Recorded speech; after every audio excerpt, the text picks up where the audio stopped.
Hello, MJ7NLK here and welcome back to the channel. In today's video we are looking at the President Washington HF 10-meter ham radio.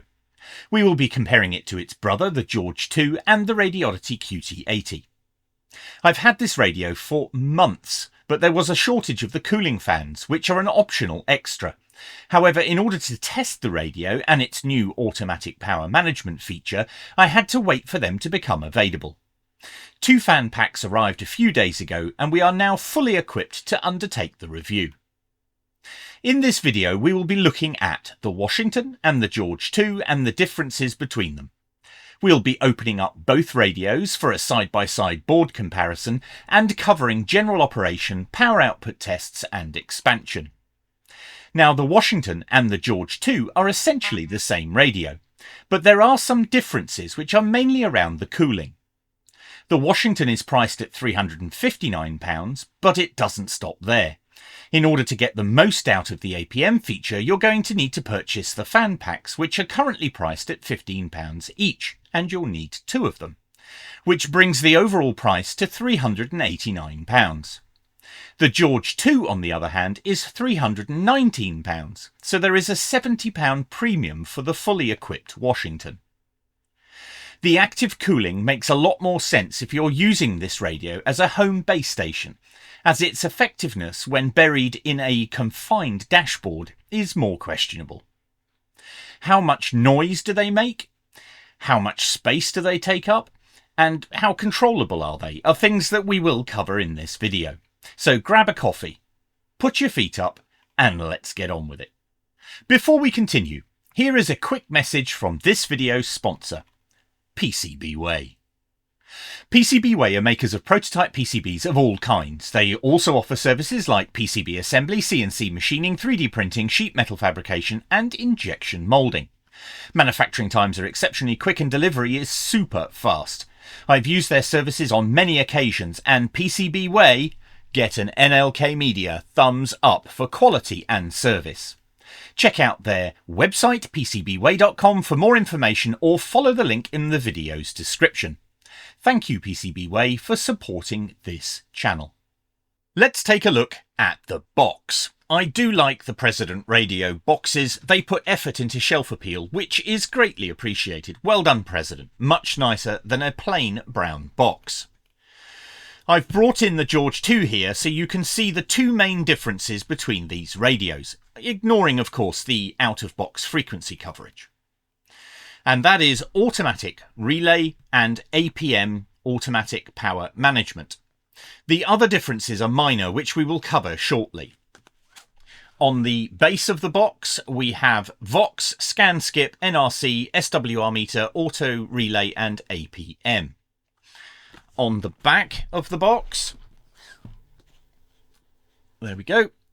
On the back of the box you can see there are some differences on the heatsink. If you look at and compare the 2 diagrams, you can see that the mounting holes on here, which are not on here, and they are tighter gauge spacing than they are on the George II. Also apparent on the boxes is that the George II is specifically a European model and is not available in North America. And the Washington is servicing both Europe and North America. The George II is CB 11 meter frequencies out of the box, and the Washington is 10 and 12 meter ham frequencies out of the box. However, both radios are expandable. The George II can be expanded to cover the 10 and 12 meter bands, and the Washington can be expanded to cover the 11 meter bands.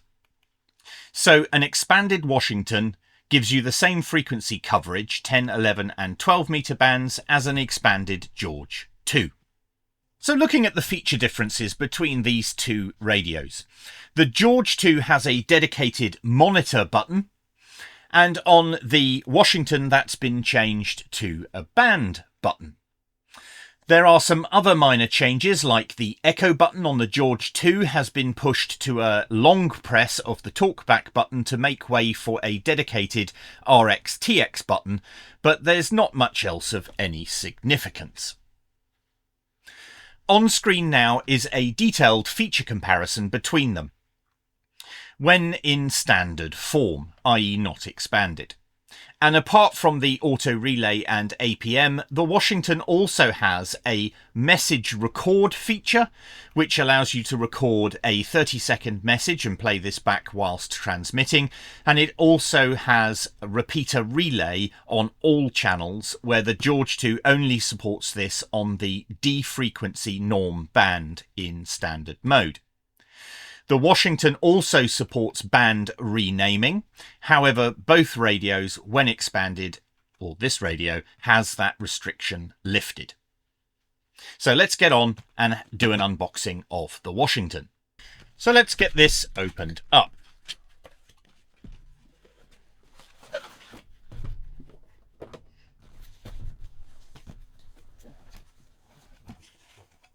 Inside we get this came from Knights, by the way, so we get a frequency chart, which is nice of them to add that in. The usual President #1 sticker, very nice. We get three manuals, one in English and 2 other languages. And then we have the accessories pouch, let's just remove that, and the radio itself.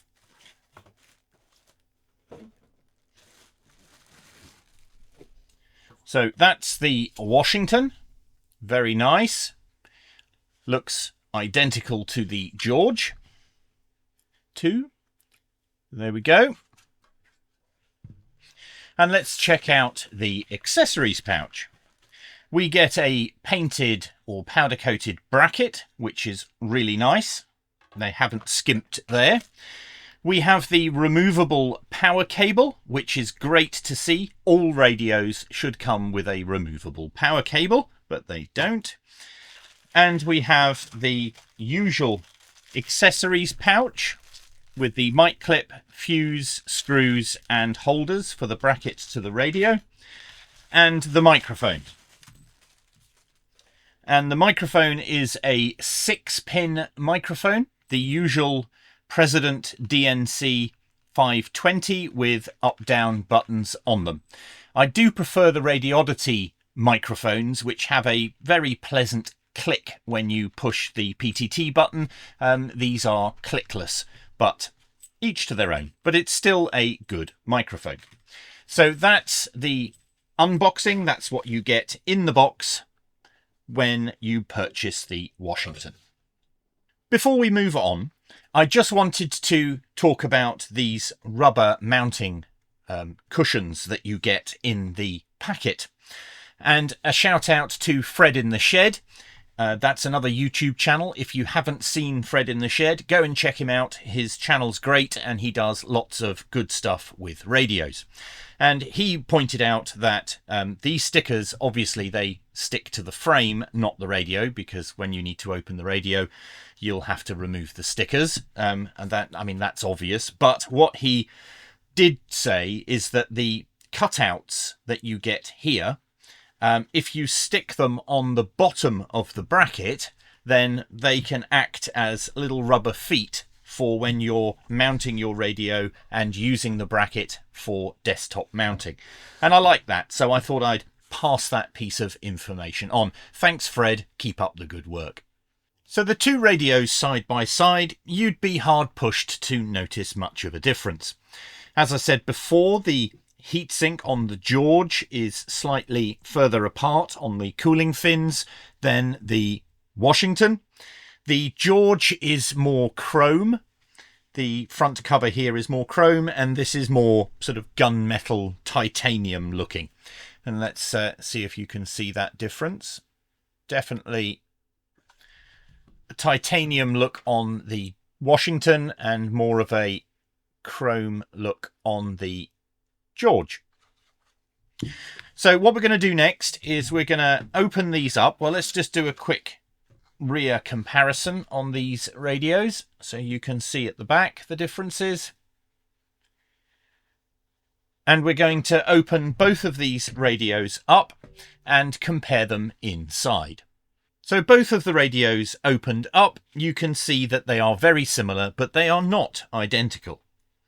The Washington has a power management board and has the board for the fan headers at the back, which is not present on the George 2. The George 2 has shielding here and doesn't have that board fitted. There is also an additional chip here on the Washington, which is not present on the George. So they're very, very similar boards and similar in layout, but not identical. The George has beefier heat sinks on the inside than the Washington does. So let's do a quick zoom in and have a look at them in closer detail. So this is the ZA revision of the board, and this is the ZB revision. So very similar, but not the same. Now, while we're here and we've got the radio open, I'm just going to quickly point out where the Mars mod is, or the modification to expand the radio. And that is here on this line. We need to bridge that gap between the two solder points in order to expand the frequencies on this radio. So we're going to have a look at the standard operation of this radio, but we're going to reset it first. So turn the radio on. Push and hold the rotary dial, and let's go to reset and then all. And I'm just going to reset this radio so it is completely factory standard. And it takes a little while to do the reset. You just have to wait and the radio will reboot. So that hopefully won't take too much longer. Okay, so back into the menu. Let's change the colour to something the camera is going to like a little bit more.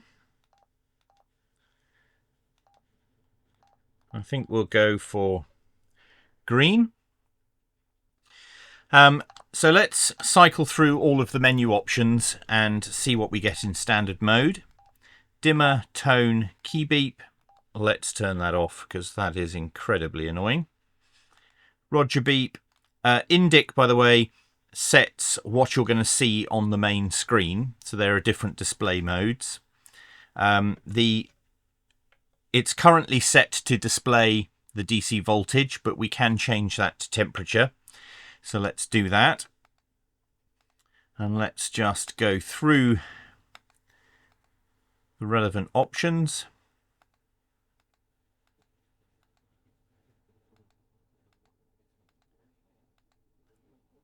Band name, power limitation. We've got temperature set, so we can set that from Celsius to Fahrenheit if we wish. We'll leave it on Celsius. Temperature protection, 50 degrees, the fans would kick in if they're fitted, which we'll do shortly. And then you have a password screen and back to reset. Now the password screen is where we can set this radio into export mode. So let's just go back to the standard screen. We're on FM. If I push and hold the band button, nothing happens. So it doesn't switch from band block D to UK because it isn't covering the 11 meter band at the moment. So to do this, we push and hold the rotary dial. We go to the password screen, push, and the password is 1, 2, 3, 4. Can you guess the last one? 5. The radio will turn off and now we're in export mode. So this radio has been expanded. You don't have to put the wire inside. I believe you can put the wire as well, but if we can expand it through the menu, then I won't bother to do that.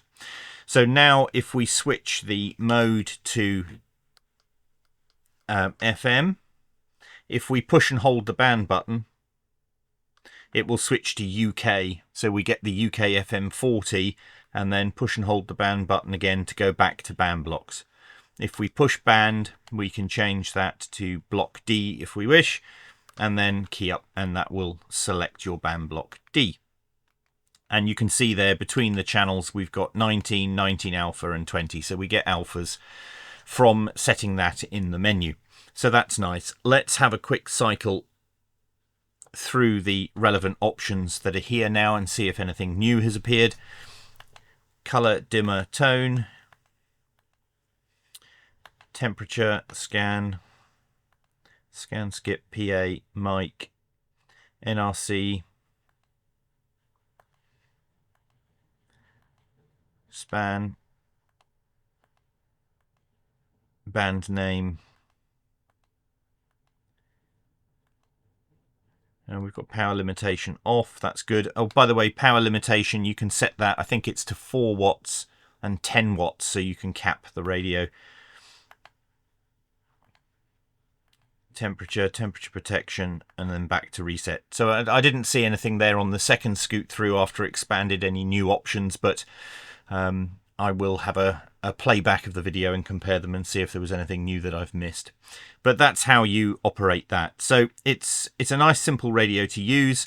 When you turn the radio on in expanded mode, it should say TS or T5, which is the 5 kilohertz decrement. We should be able to set that to T0, which I think is a double press of the F key. Yeah, double press of the F key will set it to T0. You get a full stop between the channels, and then when you turn that on, it should say T0, so we're not in the 5 kilohertz decrement, but I want it in that, so we'll put it back to T5.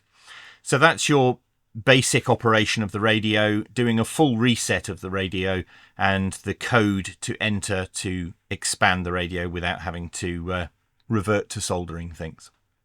Modifying a radio is at your own risk. You will have legal obligations in your region with regards to radio transmissions, licensing and power outputs. You should always ensure you are not causing a nuisance and, more importantly, not causing any radio interference or distress to others. Please do not break the law in your region. Now I'll quickly cover the factory services menu, which is exactly the same as the George 2. Go and check my video out on that. Turn the radio off. Press and hold the PTT button on the microphone. Push TB and F. Hold those down and turn the radio on. It will say test. Keep them pressed. When it says test, push RX, NRC and Vox. So RX, TX, NRC, then Vox. You need to push 1, 2, 3, and then you're into the factory services menu. And then here we have all of our calibration adjustments of this radio. I'll quickly cycle through some of these. I'll flash up on the screen the George 2's service manual page on this, so you can look at the appropriate adjustments. But I wouldn't mess with anything in here if you don't know what you're doing. And you don't have the appropriate equipment to be able to test, leave well alone. But this is how you get in to adjust if you need to. These are all your single sideband settings, and version 1.0E is the software on this radio, and then back to IQ1. So I'll reiterate, don't mess in there unless you know what you're doing. But that's how you get in. So next we're going to open this radio again. We're going to fit the fans because I have the fan packs, have a couple of those. We're going to fit those and then see if we can get this thing hot enough to kick the fans on. So this is the fan packs that everybody's been waiting for so long to get. Let's just open one up and take a look at what's inside. We can see what's inside, but let's just have a look.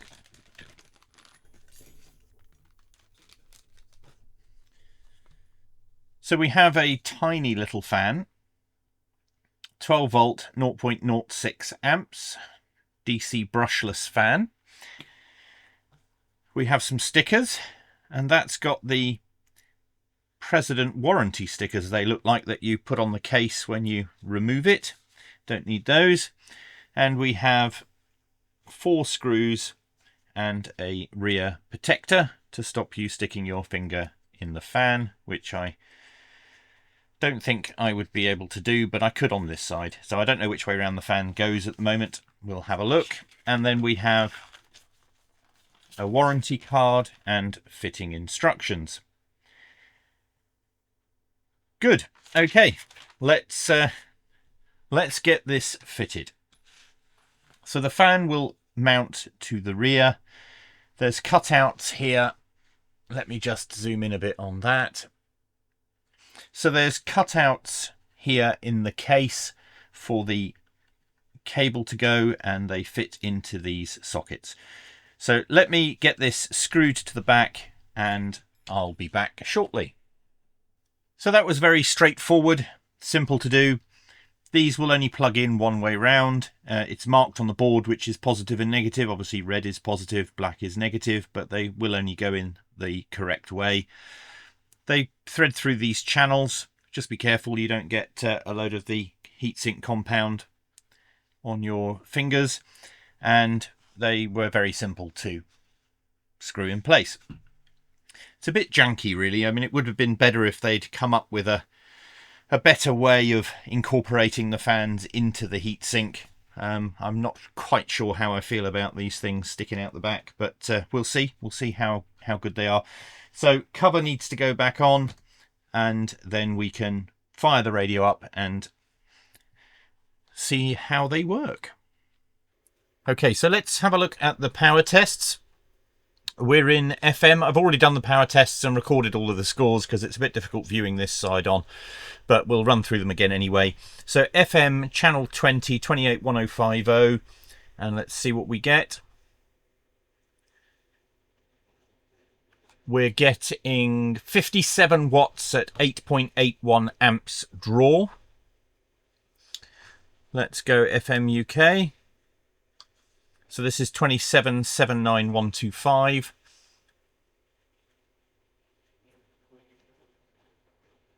And we're getting 57 watts at 8.68 amps. Okay, let's go to AM.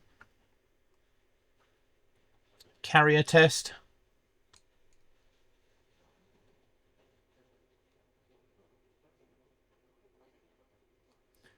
Carrier test on AM, we're getting 5.68 amps draw at 27 watts. And then we'll do a tone test.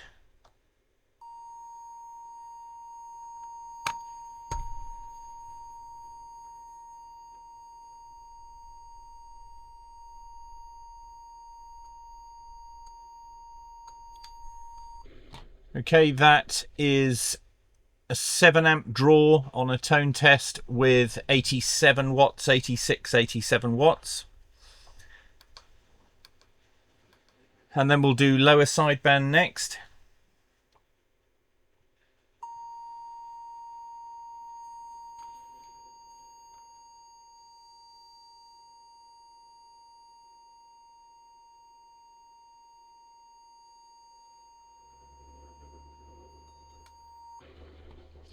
So lower sideband 8.92 amps draw and 74 watts.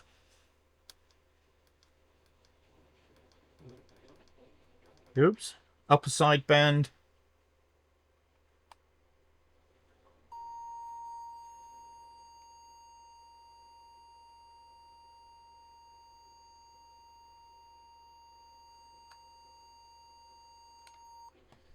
Upper sideband is 8.95 amps draw and 73 watts.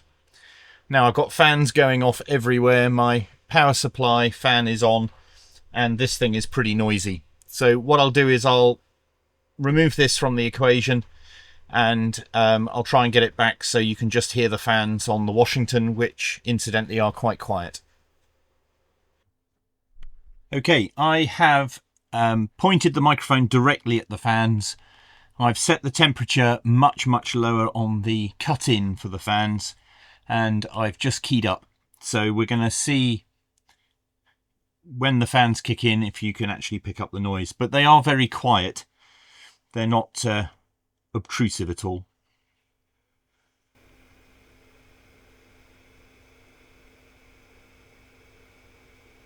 So both fans have kicked in. I'll try and bring them a bit closer.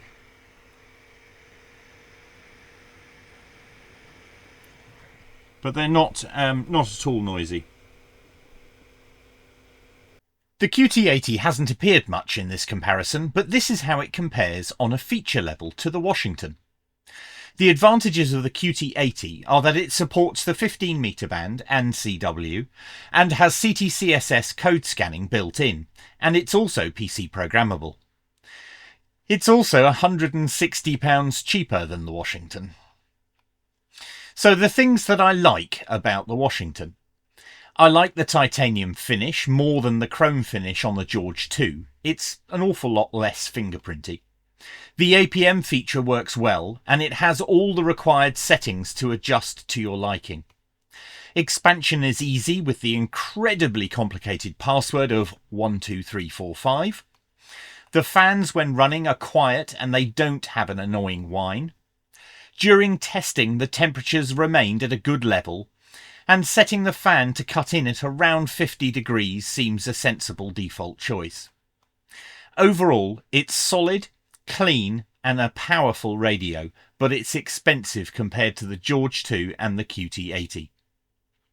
Things that I don't like. Visually, the fans look like a bit of an afterthought, and I don't like the wires running externally, which are easy to catch on something and damage. £70 extra on top of the George 2 for a couple of fans and an automatic relay feature isn't great value for money. Fans need airflow, and installing this into a dashboard may reduce their effectiveness. It's great to see new things on the market and companies innovating, so credit where credit is due to President. The Washington is a high quality radio, and if you can afford it, you won't be disappointed. However, you can save yourself £70 buying the George 2 if the fans and auto repeater functions are of no interest to you. If money is the driving factor in your buying decision, then the QT80 is the best choice, and you have £160 left over in your pocket to spend on accessories. All three radios are brilliant, and whichever you choose, you won't regret not buying the other. I hope you found the information in this video helpful. If you did, then please help the channel out by giving it a thumbs up and subscribing. This really does help to ensure that I can continue to provide content. Please feel free to buy me a coffee, details in the description below, and thank you to everyone who has bought them for me in the past. If you have any questions or comments, then you know what to do in the comments section below. All I ask is that you keep it respectful. Trolls and nasty know-it-alls need not apply. Well, until next time, stay safe, stay happy, catch you in the next one.